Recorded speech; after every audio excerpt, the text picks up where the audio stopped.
Bonjour. Aujourd'hui, je vais vous parler de Pipeline Jenkins dans la vraie vie. Je m'appelle Jean-Philippe Brien, je travaille chez CloudBees, je suis Solutions Architect. J'ai travaillé dans le monde Java pendant très longtemps. Et notamment dans des sites transverses, chargés d'administrer les serveurs Jenkins, mettre en place l'intégration continue, du déploiement continu, évangéliser bonnes pratiques et faire que les gens fassent un peu plus de DevOps. Le tout dans des grosses sociétés. Je travaille pour CloudBees, société qui édite la version entreprise de Jenkins. N'hésitez pas à me voir si vous avez des questions. Petite question, qui dans la salle est plutôt développeur? Oh, grosse majorité. Qui est plutôt côté exploitation? Des testeurs, chefs de projet? Courageux. Est-ce que vous faites de l'intégration continue aujourd'hui? En place. Bien. Du déploiement automatisé? C'est nettement plus que ce que j'attendais. Est-ce que est-ce que vous avez un pipeline de déploiement? Alors qu'il ne soit pas spécialement Jenkins, hein, mais quelque chose qui va être défini à partir d'un commit d'un développeur et poussé jusqu'en prod? Quelqu'un en fait un peu? Ok. Et qui, dans la vraie vie, déploie une application simple qui se compose d'un seul composant? D'accord, personne. Donc vous avez plein de composants à déployer avec sûrement des dépendances les uns des autres. Donc vous êtes dans le dernier plat, dans la dernière catégorie, un plat de spaghettis à livrer. Ok. Bon, ça va, personne n'est parfait. Qui utilise Jenkins aujourd'hui?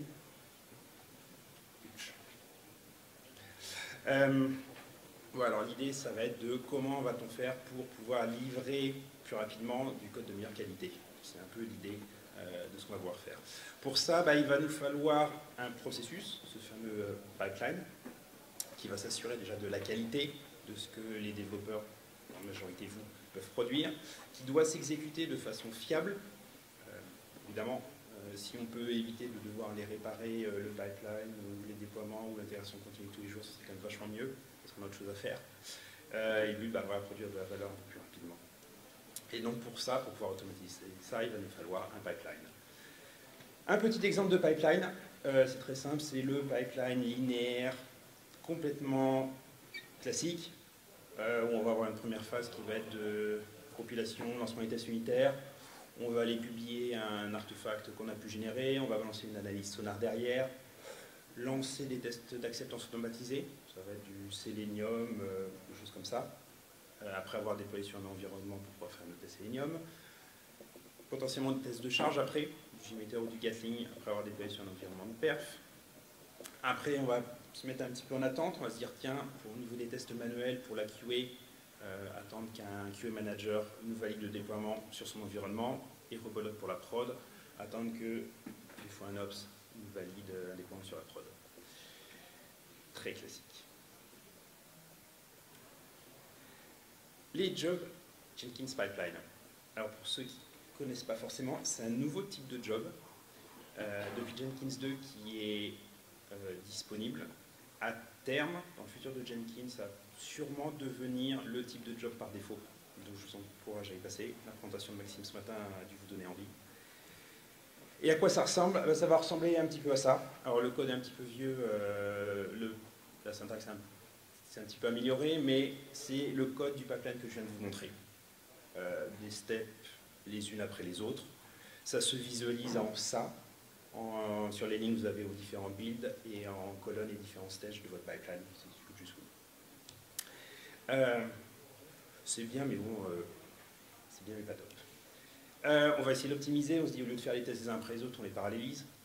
On va essayer d'être un petit peu intelligent. Ce qui va ressembler à du code comme ça, il n'y a pas grand-chose qui change, sauf qu'on va mettre certaines étapes dans une step en parallèle et le pipeline va pouvoir nous utiliser ça en parallèle sur différents slaves. Ça va ressembler à ça. Oui, aujourd'hui, la visualisation d'un pipeline, même si on fait des steps en parallèle, ça fait tout en une seule ligne. On a essayé de développer, de faire la visualisation avec des choses en parallèle, mais ça devenait très moche. Il faudra attendre de Blue Ocean pour avoir une belle visualisation de pipeline avec des steps en parallèle. C'était bien, mais bon, on peut faire un petit peu mieux. Hein. Donc l'idée, c'est On a des commits, on lance le process, on vérifie la qualité, on release. Alors, c'est bien, mais enfin, ça c'est la vraie vie. Je sais que dans la vraie vie, c'est pas ce qui arrive. Pourquoi? Parce que ça, c'est un exemple de code pour un composant unique. Ou alors si vous avez un microservice à livrer. Là, vous n'avez pas de chance parce que vous ne faites pas grand-chose en général. Globalement, ce que je vous ai montré, c'était valable que si vos tests sont super complets, que si vous pouvez réaliser votre composant de façon complètement indépendante du reste de votre système, et si vous ne cassez pas la compatibilité ascendante. Il ne faut pas oublier que si vous réalisez une API, potentiellement vous avez des clients et vous leur cassez peut-être la compatibilité. Mais dans la vraie vie, non, c'est pas ça. En général, vous avez plein de choses à déployer qui dépendent les unes des autres. Il va falloir gérer ça avec des dépendances. Par exemple, toutes vos nouvelles fonctionnalités, elles peuvent être fournies par nouvelles interfaces, ou vous pouvez exposer des nouvelles interfaces. Et vous allez sûrement avoir des dépendances de version minimum, par exemple. Mais vous allez aussi avoir besoin de faire des tests de chaîne, c'est-à-dire inclure plusieurs composants, notamment en général des tests de perf et tests fonctionnels font appel à plusieurs composants en même temps. Et ne serait-ce que tout simplement l'embarquer. Des gens qui font de l'embarquer, au final, on package une grosse image qui contient l'ensemble des composants. Il faut oublier que tout le monde ne peut pas se permettre d'aller déployer des petits microservices dans tous les sens. Alors, qu'est-ce que vous allez avoir pour vous aider? C'est quelque chose de très simple qui existe depuis longtemps. On va créer un build d'assembly et on va créer un build de release, un pipeline de release. L'idée, c'est que, voilà, un pipeline de release, ça va ressembler à ça. En entrée, on va choisir les composants dont on a besoin. Pour chacun des composants, on va récupérer l'artefact, par exemple d'un Nexus. On va aller le déployer dans un environnement. Une fois qu'on a déployé tous nos composants sur un environnement, on va lancer un test de régression. Test fonctionnel, test de perf, un peu tout ce qu'on veut. Et puis à la fin, on va notifier quelqu'un et puis pouvoir partir ça en prod. Sauf que chacun de ces composants, à gauche, avait lui aussi son propre pipeline qui aura poussé dans un repository. Comment faire pour que notre pipeline de release, on puisse choisir les composants? Une première approche serait de rendre ce build comme un build de type paramétré et d'utiliser comme en entrée des paramètres les différents builds des composants qu'on veut utiliser. Par exemple, là, le build 21 du composant 1, le 5 du 2 et le numéro 4 du 3. Et puis dans l'IHM, en cliquant dessus, on a une petite liste déroulante. C'est bien, mais en fait, c'est dégueulasse. Vous avez un mec derrière qui doit cliquer. C'est un petit peu honteux. Et puis, quand on ne clique pas droit, ça ne sert à rien. C'est quelque chose, des tests qui durent potentiellement longtemps. Et on a mal testé, donc on a tout raté. On a quelque chose qui nous permettrait de triggerer automatiquement depuis un job amont. Dans Pipeline, c'est la commande build. Elle ressemble à ça. Là, je lui dis, s'il te plaît, Pipeline, lance-moi le job qui s'appelle release build en lui passant en paramètres. Clac, composant 1, composant 2, composant 3. Et les valeurs passées, ce sera les variables comp 1 vert, comp 2 vert, comp 3 vert. C'est bien. Mais dans chacune version, il nous faut, alors, ou le numéro de composant si on prenait la SD roulante, ou là la version à déployer. Si on a la tête dans le guidon, on se dit, oh, je l'ai bien trouvé. Il faut trouver une bidouille pour aller détecter quel est le bon numéro de build à utiliser. C'est bien, mais il y a mieux. On pourrait peut-être savoir quelle est la version détectée, installée déjà sur l'environnement, qui est déployée pour pouvoir choisir qu'est-ce qu'on va déployer. C'est à ce moment-là qu'on vous met en général un slide avec des conteneurs et vous dites « Oh génial, il va pas être Docker ». En fait non, pas du tout. C'est juste que dans un cargo, il y a toujours un manifeste. Un manifeste, c'est la liste du contenu exact de ce qu'il y a dans un conteneur. Et nous aussi, on va utiliser un manifeste. Alors, un manifeste, c'est vieux comme la Lune. Hein. C'est tout bête, c'est un fichier de properties dans lequel on va lister chaque composant, chaque numéro de version utilisé. L'idée, c'est qu'à chaque fois qu'on va builder un composant, sa version va s'incrémenter. Et à chaque fois qu'on fait ça, on va triggerer le build de release, qui lui va travailler sur incrémenter, commencer par incrémenter le numéro de version du bon composant dans le manifeste. On ne met rien de plus dans un manifeste que le nom du composant, et puis sa version, c'est un fichier properties bête et méchant. Donc, dans le pipeline, il va falloir qu'on aille lire et écrire ce manifeste. Comment on fait ça? De façon super simple, c'est du Groovy. On met un petit peu de log parce que c'est plus propre. On prend en entrée un properties Java, un fichier. On va utiliser, alors là c'est pour l'écriture, on a la commande write file qui a été implémentée un petit peu en dessous.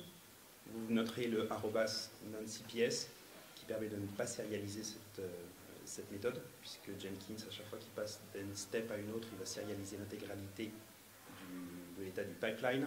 Et si vous essayez de serialiser un string writer, ça va vous péter la gueule puisque c'est pas serialisable. Donc on met un kit @non-cps et Jenkins ne va pas serialiser cet objet-là. Donc à écrire, ok, super simple, c'est une méthode, on peut le mettre dans la librairie globale de pipeline sur votre serveur. Où est-ce qu'on le met? Alors, plusieurs possibilités. On pourrait utiliser le workspace du build dans Jenkins.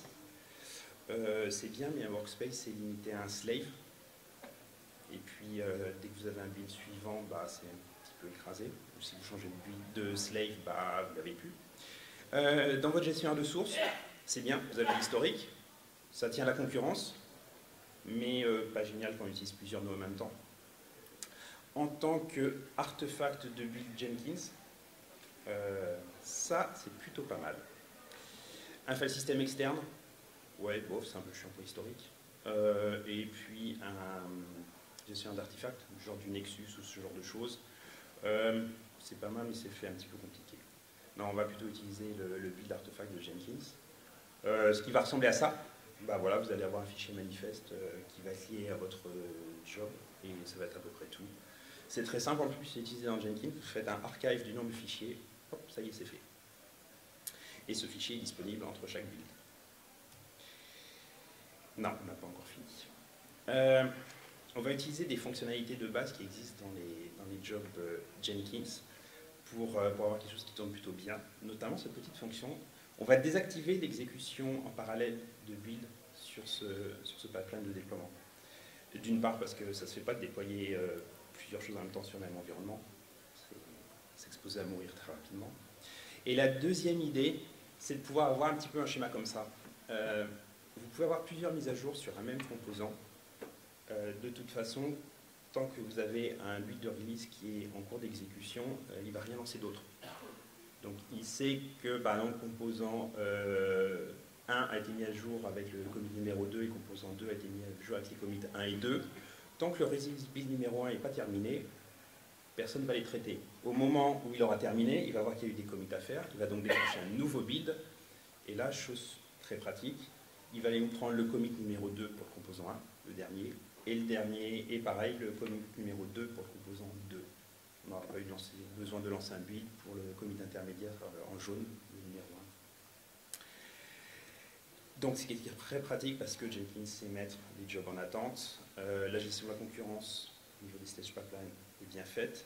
Et que cette fameuse concurrency rule qui est disponible dans Jenkins vous permet de sauter des builds qui n'auraient eu aucun intérêt.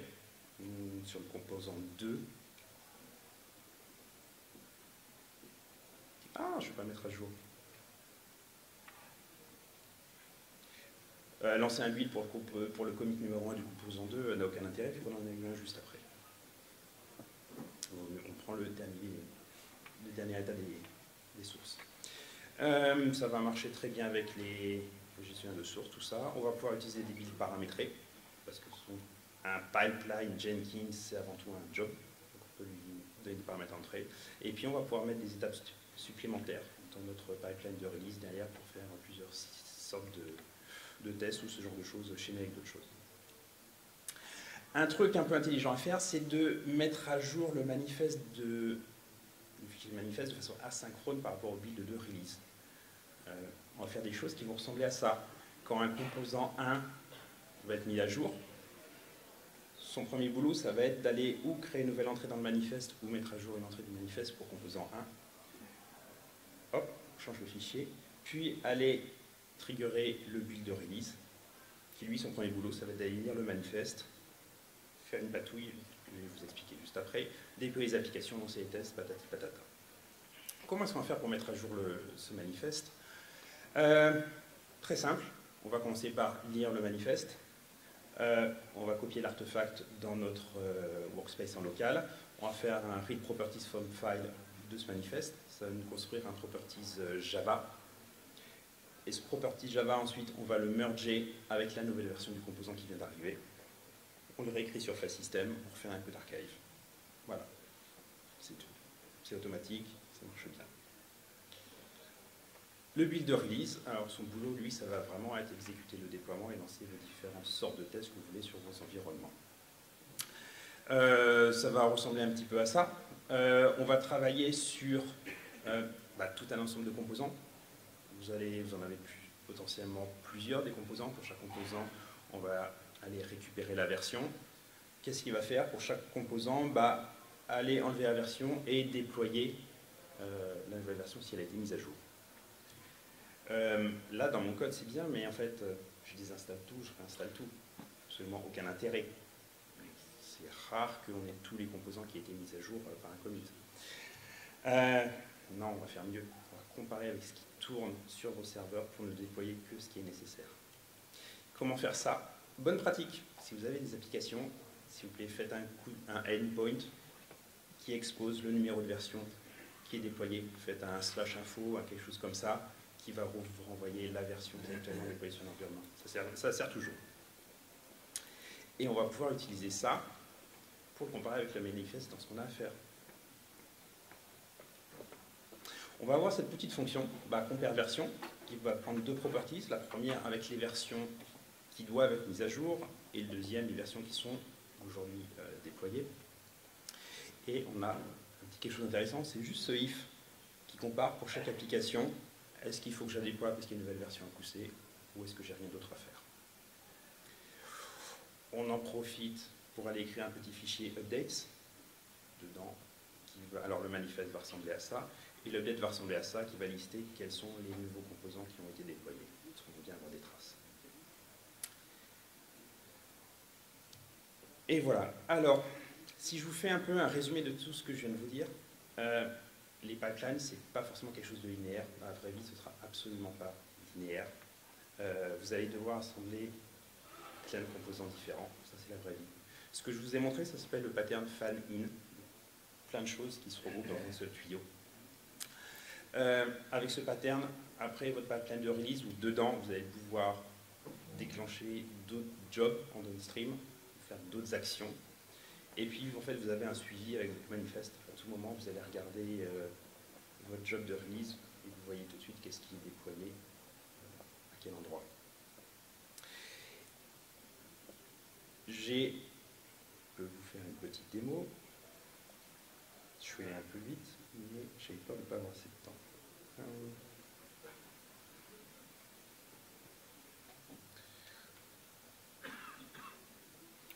On va zoomer un petit peu.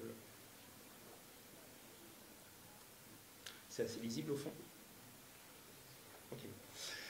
C'est une application de la vraie vie pour faire des tests et des démos qui contient une API, le Mobile Deposit API et un autre composant pour l'IHM Mobile Deposit UI. Les deux doivent être combinés et pouvoir être déployés ensemble. Donc j'ai un build, là il est de type multibranche. Je travaille sur une seule branche qui s'appelle QCon, que je réutilise. Et j'ai un build qui s'appelle le Mobile Deposit Update Release Manifest. Donc il sert à nous mettre à jour le manifeste. Et le deuxième, le Mobile Deposit Release Build. Je vais prendre juste par hasard l'API. Je vais lancer un build comme si on avait eu un développeur qui a fait un commit. Hop là, ça va super vite. Vite fait, du checkout, on récupère un slave, blablabla. C'est buildé avec du Maven. C'est une application de type Spring Boot tout à fait classique, vous allez le voir. Ça lance les tests unitaires et à la fin, le Deposit API, il me semble, génère un WAR. C'est déployé sur un Tomcat ou un truc comme ça, tout à fait classique. Ce qui va être intéressant, c'est ce qui se passe à la fin et qui est déclenché automatiquement. Là, j'ai fait un commit sur l'API, j'aurais pu le faire sur un UI, absolument aucun problème. Hop, notre build est success, c'est cool, on a une stage de publish, bon, moi je publie nulle part parce que je suis sur mon laptop. Ce qui est intéressant, c'est qu'il vient de déclencher notre build de update release manifest. Je clique dessus, il a été super vite, hop là, je fais un peu vite, on a un fichier de manifeste. On va faire un view qui nous contient ça. Il vient de tourner, donc ça a déjà été incrémenté.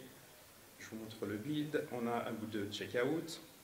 Il va récupérer l'artefact existant. Donc ça, c'est récupérer notre fichier manifeste, le télécharger dans le workspace. Nous faire la lecture des properties du fichier manifeste. Merger les deux. Le réécrire sur le file system. Le réécrire en tant qu'archive. Et déclencher le build de release. Hop, je bascule sur le build de release. Le build de release contient, il est en train de tourner, le fichier de manifeste. Il n'a pas encore fini de le repousser. On voit qu'on est encore au niveau de l'API en version 1.0.0-9. C'est la 10 qu'on essaie de déployer. Et notre fichier d'updates, il a bien détecté que... Non, il n'est pas encore mis à jour updates, ça ne tourne pas. Il nous écrira que c'est l'API qu'il est en train de déployer. Celui-ci, on voit qu'il a été déclenché par le Update Release Manifest. Ici en haut, lui-même déclenché de l'API. En fait, vous avez toute la stack des appelants. Si vous avez besoin de remonter pour creuser dans l'historique, si quelque chose s'est mal passé, pour voir d'où est-ce que ça vient. On a encore du checkout, classique. Ce build doit premièrement récupérer le manifeste, le lire. Il va aller de façon intelligente automatiquement déterminer quelles sont les applications qui doivent être mises à jour sur l'environnement. Pour ça, faire un calcul de delta.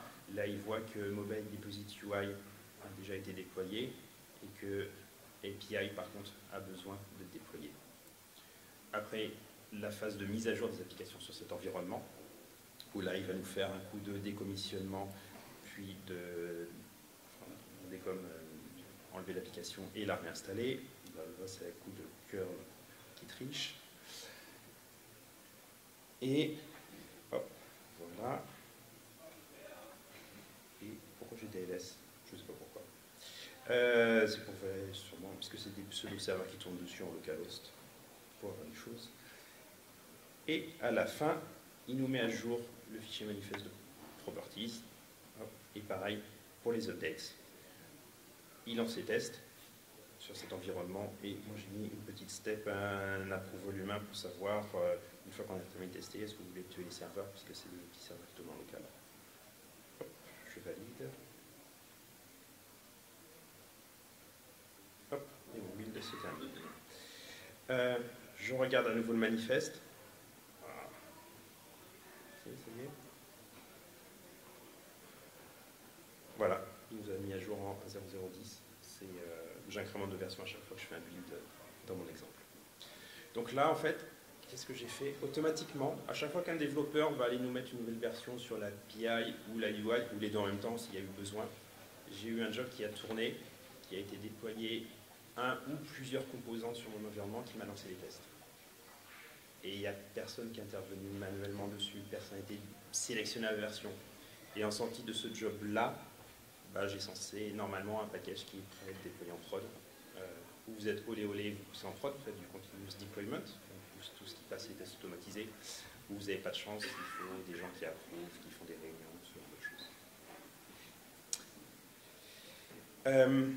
Tout le code que je vous ai montré, c'est du code purement Groovy qui peut être mis et mutualisé dans votre Global Library Jenkins. Donc c'est un repo Git hébergé par Jenkins. Vous commettez du code dedans et ce code est disponible, rend disponible toutes vos fonctions à tous les pipelines sur votre instance. Dans le futur proche, vous allez pouvoir vous passer d'utiliser ce repository Git et avec une petite annotation, un @load, pouvoir aller charger des librairies qui sont directement sur GitHub. Vous n'aurez même plus besoin d'aller commuter, vous allez pouvoir avoir votre repo sur GitHub de code commun utilisé par tous vos pipelines. Donc l'idée c'est mutualiser, comme toujours, le code commun un peu partout, et essayer de le réutiliser et ayez des pipelines super simples. vous avez des questions?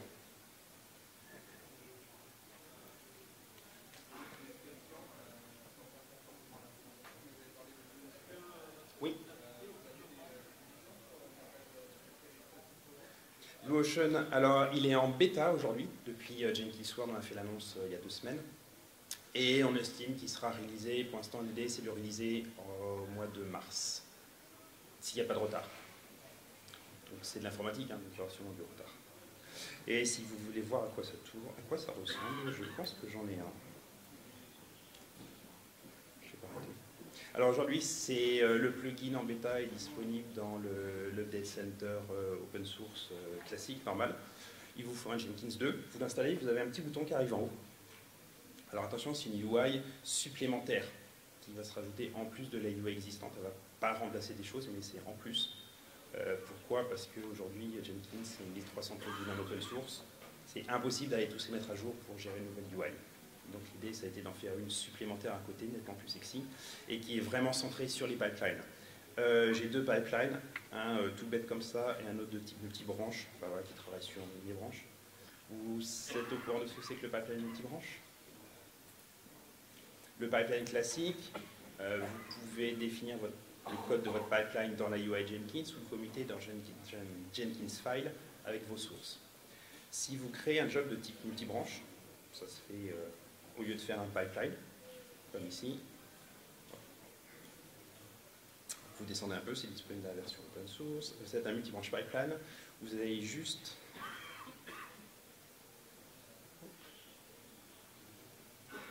voilà, définir, donner un repository, Git, ça marche mieux, GitHub, vous allez pouvoir exploiter les pull requests, et Jenkins va aller automatiquement scanner toutes les branches et les pull requests de ce repo. À chaque fois qu'il détecte un Jenkins file, il va aller créer un job. Ou quand une pull request est fermée, supprimer le job après un certain temps que vous pouvez définir.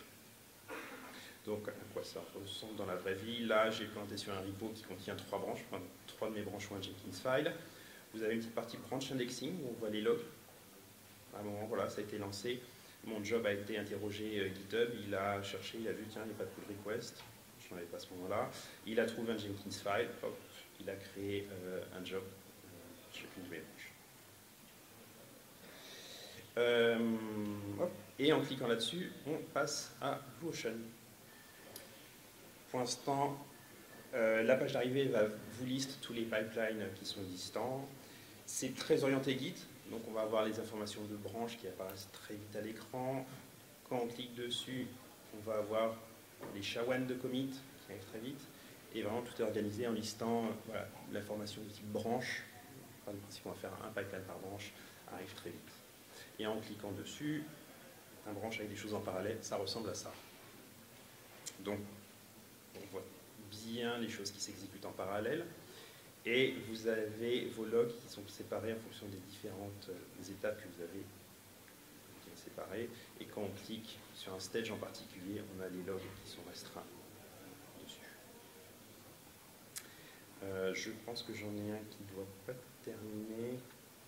Voilà, qui est en attente. Voilà, quand ça tourne, ça ressemble à ça, ça bouge, et puis les logs s'affichent les uns les autres après en dessous.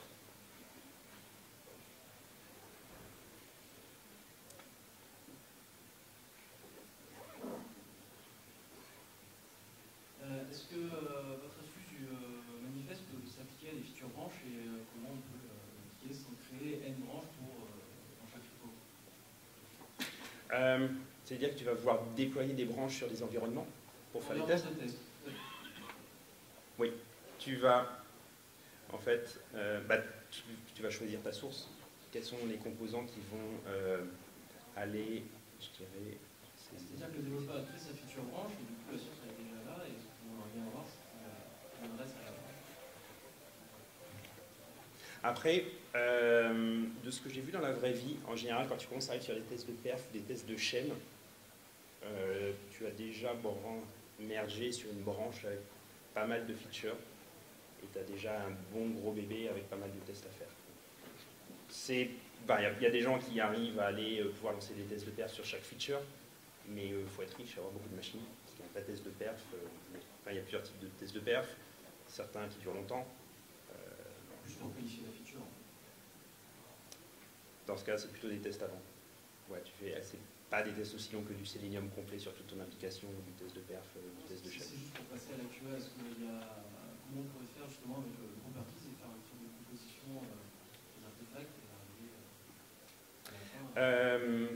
Donc en supposant que tu aies assez d'environnement, enfin ou un même environnement sur lequel tu vas faire, moi j'utiliserais bien le nom de la branche dans le numéro de version peut-être. Oui, non, c'est ce qu'on fait, mais du coup, il n'y a qu'un seul properties, non? Oui, puisque sur un environnement, tu ne peux déployer qu'une version de mon composant 1, une version de mon composant 2, une version de mon composant 3. Oui, mais du coup, il y aurait un job par environnement, c'est ça? Ouais. D'accord. Tout à fait. On va avoir un job qui se paramètre par rapport à l'environnement, du coup, ça va faire de la réutilisation. Ces environnements, ils ont des cycles de vie différents. J'ai tendance à dire qu'on a des cycles de vie différents sur certaines choses, on peut faire des jobs séparés.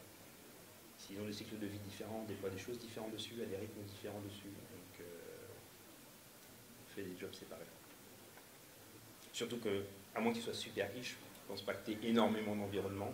Ça doit être à moins de 10. Ah, tu es super riche. Une machine, un Docker, plein d'images. Ouais, mais les tests de perf, ça se fait pas sur du Docker. Non, mais c'est vraiment pas de la perf. C'est d'accord. Après, la perf, ça sera quand ça sera mergé et on verra. C'est ça. D'autres questions? Tout ce code source, il est retrouvable. Est-ce que j'ai mis à la fin de mes slides? Non. Et vous pouvez le trouver sur mon repo GitHub JP Brien. Ce sont les applications en mobile, -deposit, quelque chose. Et dedans, j'ai un lien, une branche qui s'appelle QCon. C'était présenté à la QCon de Londres au printemps. J'ai réutilisé la même chose. Merci à vous.